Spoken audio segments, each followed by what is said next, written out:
Welcome to జనం మాట. నేను మీ చంద్ర. ఎన్నికల వేళ అందరూ గెలిపే లక్ష్యంగా ముందుకెళ్తున్నారు. ఇందులో భాగంగా టీడీపీ, జనసేన, బీజేపీ పొత్తుతో వస్తే జగన్మోహన్ రెడ్డి గారు మాత్రం సింగిల్గా వస్తున్నారు. మరి ఇదే నేపథ్యంలో అందరి చూపు మంగళగిరి వైపు ఉంది.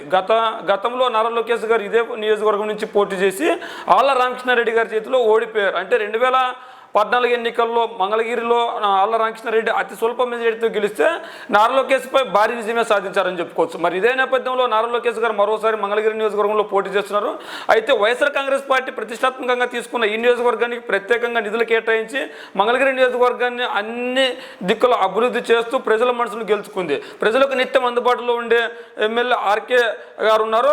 ఇప్పుడు వైఎస్ఆర్ కాంగ్రెస్ పార్టీ కొత్త అభ్యర్థిని నిలిచోబెట్టింది. అయినా కూడా ఎమ్మెల్యే ఆర్కే గారు వైఎస్ఆర్ కాంగ్రెస్ పార్టీకి పూర్తిగా సహకరిస్తూ గెలిపే లక్ష్యంగా ముందుకెళ్తున్నాడు. ఇందులో భాగంగా ఎమ్మెల్యే ఆర్కే గారు కూడా ఒక మాట అన్నారు. 2019 ఎన్నికల్లో ఒక రెడ్డి లేదా ఒక ఓసీ అభ్యర్థి చేతిలో నారా లోకేష్ ఓడిపోతే ఈ 2024 ఎన్నికల్లో బీసీ మహిళ చేతిలో ఓడిపోబోతున్నాడు అంటూ జోస్యం చెప్పారు. మరి ఏదేమైనప్పటికీ నారా లోకేష్ గెలిపే లక్ష్యంగా ముందుకెళ్తుంటే అక్కడ కార్యకర్తలు కావచ్చు, అక్కడి ప్రజలు కావచ్చు నారా లోకేష్కి సహకరించే అవకాశం లేకుండా పోయింది.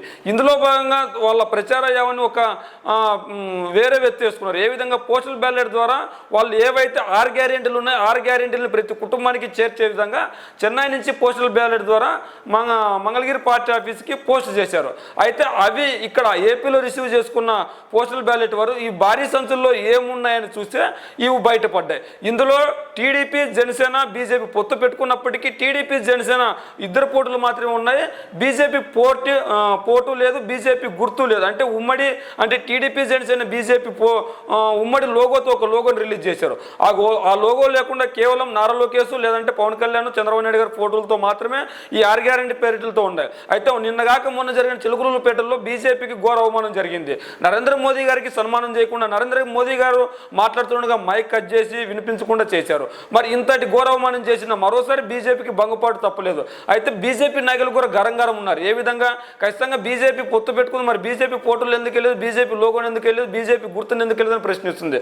మరి ఏదేమైనప్పటికీ మంగళగిరిలో మాత్రం నారా లోకేష్కి కింద స్థాయి కార్యకర్తలు సహకరించలేదు అనడానికి ఇది ఒక కారణం. అయితే మంగళగిరిలో భారీ షాకే అని చెప్పాలి. మరి ఈ పోస్టల్ బ్యాలెట్ వాళ్ళు ఈ పోస్ట్ ఆఫీస్ వాళ్ళు కేవలం ఇవన్నీ చేరవేస్తారంటే ఎన్నికల కమిషన్కి ఇప్పటికే ఫిర్యాదు చేశారు. మరి ఎన్నికల కమిషన్కి ఫిర్యాదు చేస్తే ఎన్నికల కమిషన్ ఏం నిర్ణయం తీసుకుంటారో తెలియదు. కానీ ఆ నిర్ణయాన్ని బట్టి మేము పంచాలా వద్దా అని నిర్ణయిస్తాం. ఇంత భారీ ఎత్తున రావడాన్ని మేము ఆశ్చర్యపోయాం. ఎప్పుడు ఈ విధంగా రాలేదు, ఇప్పుడే వచ్చింది అంటే ప్రచారం ఏ విధంగా చేసుకుంటున్నారో మనకు తేటతెల్లమవుతుంది. మరి ఏదేమైనప్పటికీ వచ్చే ఎన్నికల్లో మంగళగిరి ప్రజలు ఓటు ఎవరికి వేస్తారో మీ కామెంట్ రూమ్లో తెలియజేయండి.